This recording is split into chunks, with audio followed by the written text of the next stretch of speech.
The hidden hand is calling the shots. They come and they go.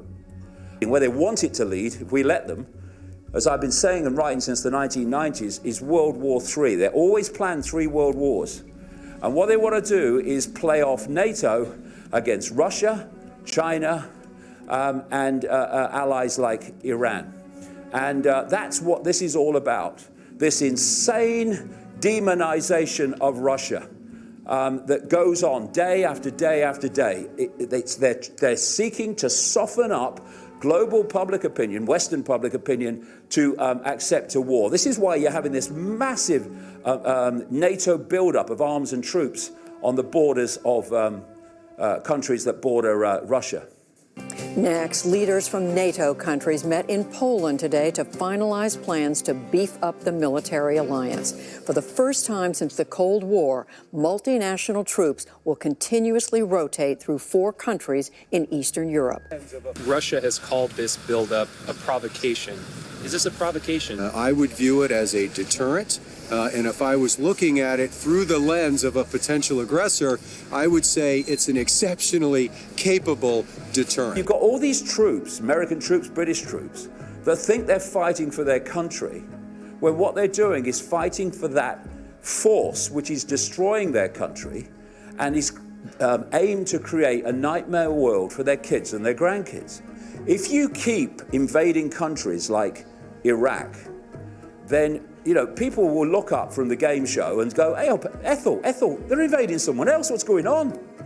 So what you do is you get the population, or some of it, in the target country to unseat the leader you want to remove.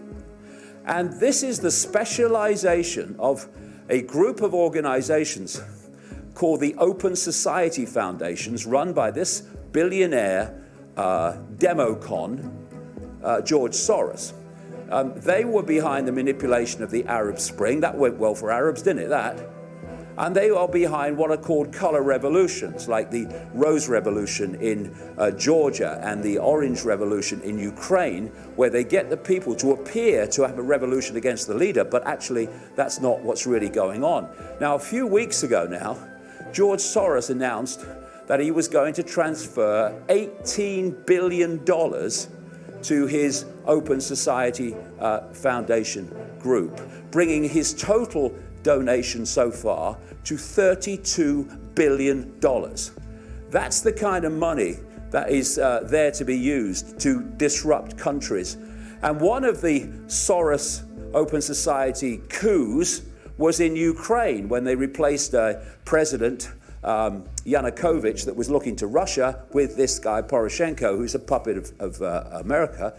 And the person who oversaw that was Victoria Nuland, Assistant Secretary of State for Eurasian Affairs, who is the wife of the co-founder of the Project for the New American Century, Robert Kagan. When you get deep in the rabbit hole, it's a very, very, very small world. And the trigger for all this sequence that we're still seeing unfold, was 9/11. And in that document in September 2000, it said that unless there was a new Pearl Harbor, then this process of regime change would necessarily be slow. In the words of the document, further, the process of transformation is likely to be a long one, absent some catastrophic and catalyzing event like a new Pearl Harbor. And 1 year to the month after this was published, 9 months after the people that wrote it came to power with Bush, America had what Bush called at the time the Pearl Harbor of the 21st century, which started the whole sequence running. Know the outcome and you'll see the journey. This is why it's so important to uncover where they want to go, what their outcome is. Because once you know their outcome, seeing the steps every day towards that outcome are a doddle. But if you don't know the outcome, then these steps are now random. There seems to be no connection, but the outcome connects them. And this structure, this pyramid, is where it's all been leading. I call it the Hunger Games society. They want an elite 1% at its core, less than 1%, that dictate everything. They have all the wealth, they have all the power, they have control of the military, they have control of government, the whole shebang. At the bottom, they want the rest of humanity, basically. Even those who at the moment think they're doing okay, they've got some money in the bank, they've got a nice house and that stuff, none of this matters to me. If you're not in the 1%, they want that as well. And in between, they want this quite demonstrably unfolding around the world, police state, actually in the end, police military state, to hold this status quo and to impose the will of the 1% on the population. The outcome is they want a world government, a world army, a world central bank dictating all finance, and a world electronic currency. This is why they are running around like headless chickens, trying to stop Brexit now. They never believed that anyone would vote again, to come out. Now they're trying to stop it because the idea is more and more countries are sucked into the EU, not that anyone leaves. And it's because they want a police military state where they both fuse that we're seeing the police look and act more and more like the military all the time.